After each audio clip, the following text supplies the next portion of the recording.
Je reçois aujourd'hui M. Jean-Pierre Gagnon, directeur général de l'organisme Bassin versant de la zone Bayonne, ainsi que M. Louis Trudeau, le vice-président. Bonjour, messieurs. Bonjour. Est-ce que vous pourriez nous parler de la Fondation Ghislaine Guindon et du prix et des prix du concours qui s'amorce, là? Alors, Ghislaine Guindon, en tout premier lieu, Ghislaine était la conjointe de M. Louis Trudeau. Et Ghislaine, c'était la pionnière avec Louis qui ont initié le mouvement Les Amants de la Bayonne au début printemps 1995. Et Ghislaine, jusqu'en 99, au mois de mai 99, où est-ce qu'elle a eu un AVC assez sévère, qui l'a diminué physiquement, a été des corvées de nettoyage, a été des plantations d'arbres, a été dans les 4 premières années des Amants de la Bayonne une personne très active qui a cru à ce projet-là. Elle était dans les réunions.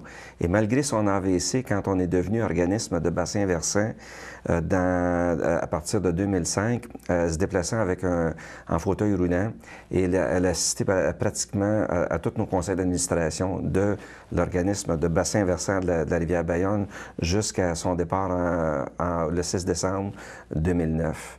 Alors, c'est pour ça que, à peu près 3 mois après son décès, il y a eu une réflexion rapide qui s'est faite à l'effet qu'on s'est dit, si on ferait un prix de mérite environnemental, pourquoi ne pas donner le nom de Ghislaine Guindon à ce prix-là? Et c'est de là que le prix a pris naissance.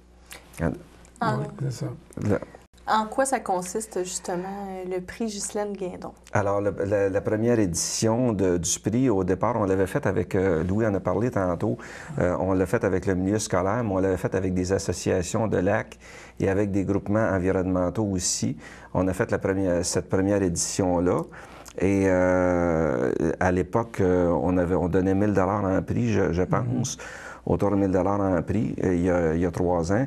Et là, au cours des années, on a cheminé avec le prix et on en est arrivé à la conclusion qu'on a été vers le milieu agricole aussi, mais on suit le milieu scolaire depuis le tout début.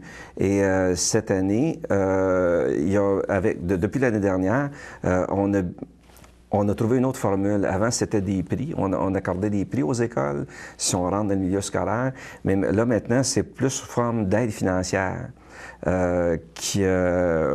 Comment on peut accompagner les écoles.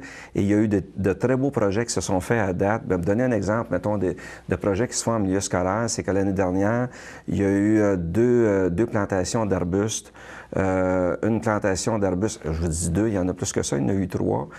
Une plantation d'arbustes sur le bord du ruisseau Saint-Émilie à Sainte-Élisabeth. Il y en a eu une sur le bord du ruisseau Bonaventure à Saint-Norbert.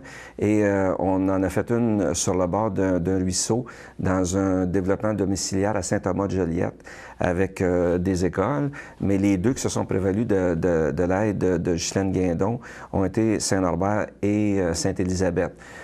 Ça, le type de projet, c'était d'amener les élèves sur le bord du cours d'eau et ils ont fait connaissance avec les types d'arbustes que tu plantes sur le bord d'un cours d'eau. On leur apprend, en accompagnant dans ces projets-là, que l'arbre ou l'arbuste que tu vas planter sur le bord d'un cours d'eau, il y a 4 fonctions. Comme je me le rappelle bien quand on va à l'école, c'est que les 4 F, c'est qu'il va filtrer les polluants, il va freiner l'érosion, mon 2e F, il va rafraîchir l'eau, mon 3e F, on triche un petit peu dans le milieu, et il va favoriser le retour de la faune. Alors, les arbustes ou les arbres qu'on plante sur le bord des cours d'eau ont des fonctions qui sont vitales. Louis en a parlé aussi tantôt, quand on plante un arbre, il va travailler pour les gaz à effet de serre, mais il va faire un couvert racinaire. Et avec les écoles aussi, c'est que si on veut parler pour faire bien camper le prix Ghislaine Guindon, le prix Ghislaine Guindon vient d'une fondation qui est indépendante de l'organisme des bassins de la zone Bayonne. C'est la fondation qui donne des sous, mais l'organisme zone Bayonne, nous, on fait du monitoring, du mentorat, on accompagne les écoles dans les types de projets qu'ils veulent faire. On a fait la visite d'un beau milieu humide. L'année passée, les sous de la Fondation ont servi au transport scolaire. Pour les arbustes, ils ont servi à acheter les arbustes. Il y a différents types de projets qui peuvent être présentés. Ça dépend de la créativité des écoles, en autant que c'est sur le cours d'eau qui a rapport avec l'école, qui est autour de l'école. Ou si, à votre école, vous n'avez pas un cours d'eau proche, téléphonez-nous, on va vous en trouver un. Et on en a toujours dans la zone Bayonne. Autre chose qu'on offre aussi, en parallèle avec l'aide Ghislaine Guindon, c'est qu'on offre des ateliers dans toutes les écoles de notre zone de bassin hydrographique. Il y a 3 ateliers qu'on offre. Le premier, c'est Initiation au bassin hydrographique.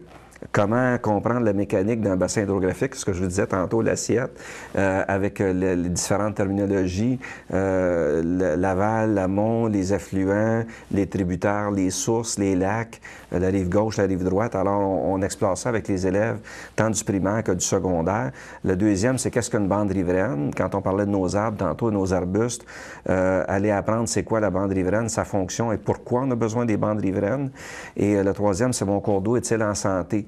On va explorer avec les élèves des écoles les différentes façons qu'on peut déterminer si notre cours d'eau est en santé, s'il l'est un petit peu moins ou s'il ne l'est pas du tout. Il y a différentes façons.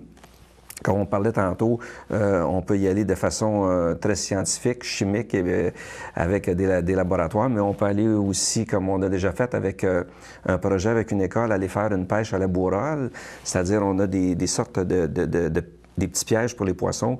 Ne craignez pas, les poissons sont relâchés, sont remis à l'eau, on les garde pas, mais on peut déterminer selon le type de poisson si c'est une espèce tolérante, semi-tolérante ou intolérante à la pollution. Alors, l'accompagnement, pour nous, c'est un travail d'avenir, parce que on sait que c'est déjà des utilisateurs de l'eau, mais ça va être des personnes qui vont avoir un sentiment d'appartenance envers leur cours d'eau.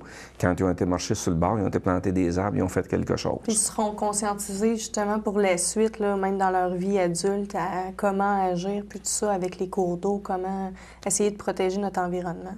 Absolument. Puis Louis, si tu veux dire que quand tu parlais tantôt de l'enfant qui va planter un arbre. C'est ça. Mais on sent que ça reste chez eux, là. Puis on sent que pour les enfants, ces gestes-là sont des gestes très importants que les adultes peuvent prendre comme modèle, là.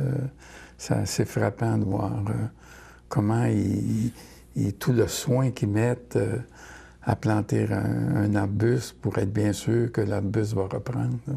C'est très stimulant, c'est très beau de les voir, là. Ça fait 15 ans que, disons, on a une collaboration avec l'école secondaire de Saint-Félix, l'Érablière, puis là, au bout de 15 ans, les premiers qui ont planté des arbres comme élèves, maintenant, ils sont adultes, puis ils ont des enfants, puis là, ils amènent leurs enfants voir des arbres qu'eux autres ont plantés quand ils avaient l'âge de leur enfant, là, ou peut-être un petit peu plus vieux, en tout cas. Puis là, c'est comme... c'est la fierté que le parent a de dire, regarde, cet arbre-là, c'est moi qui l'ai planté. Et puis, c'est comme une transmission, qu'on dirait, d'un respect de la nature et puis, disons, d'un geste positif, constructif que son père a posé quand il était adolescent, là. On trouve que c'est une belle image, c'est un beau fait c'est des belles valeurs à transmettre. Ouais, peut-être rappeler le numéro de téléphone et les coordonnées pour pouvoir s'inscrire justement ou pour pouvoir communiquer avec vous. À tout notre réseau scolaire, c'est le numéro de téléphone. On a un numéro sans frais si vous êtes une grande zone. 1-866-989-4242 ou dans la région locale, c'est le 450-889-4242. Et est-ce que je peux passer notre semi-direct? Oui, bien sûr. Et le 10 décembre prochain, à la municipalité de Saint-Cuthbert, c'est-à-dire à la salle communautaire, on invite les producteurs agricoles du bassin versant de la rivière Chicot à venir nous rencontrer. On va faire la présentation d'un film avec Mme Kathleen Labbé, qui est une je vais dire l'expression, pas une kingpin, une experte dans le semi-direct. Et on veut échanger avec nos producteurs agricoles parce que c'est une pratique qu'on pense bénéfique au cours d'eau. Alors, ça va être à 13h, 10 décembre, à la municipalité de Saint-Cuthbert. Nos producteurs sont invités. Et si vous êtes à l'extérieur du bassin versant de la rivière Chicot, on est ouvert aussi, vous pouvez venir nous voir. Puis le semi-direct, ça veut dire qu'au lieu de labourer à l'automne, on les semences en même temps qu'ils travaillent la terre. Est-ce que c'est ça? C'est le travail réduit du sol. Alors, on est en train d'explorer cette avenue-là. Bon, mais je vous remercie beaucoup, messieurs. C'est nous qui vous remercions, puis on souhaite vous revoir bientôt. Ben oui, je vais vous réinviter très bientôt parce qu'on peut parler longtemps de ce sujet. C'est vraiment passionnant. Donc, un gros merci. Merci beaucoup. Puis, donc, c'est ainsi que se termine ce reportage. À la prochaine.